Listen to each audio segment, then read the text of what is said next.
Sa pagdating ng mga mananakop na Kastila, nakaligtas ang isang sanggol na may bugna na maging tagapagtanggol ng mga katutubo at mga diwata. Ang batang ito ay palalakihin sa pagmamahal at sa aral ng kanilang marangal na paniniwala.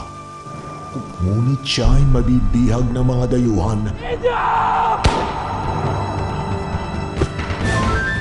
at kukupkupin upang gamitin ang kanyang pambihirang kapangyarihan. Ngayong 2013, ang minsan nilang hinamak, ang siyang nakatakdang sa kanila ay magpapabagsak. Mula sa malikhaing panulat ni Suzette Doctolero, ang lumikha ng Encantadia at Amaya. Mula sa direksyon ni Dondon Santos, inihahandog ng GMA Drama ang isang panibagong epic serye na ipagkakapuri ng bawat Pilipino. Indio!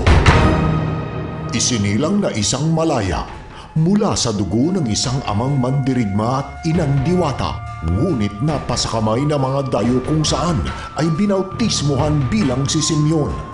Ang mga dayo na siyang nagbigay din sa kanya ng isang mapag-aglahing pagkakakilanlan. Si Ramon Bong Revilla Jr. ay tinawag din nilang isang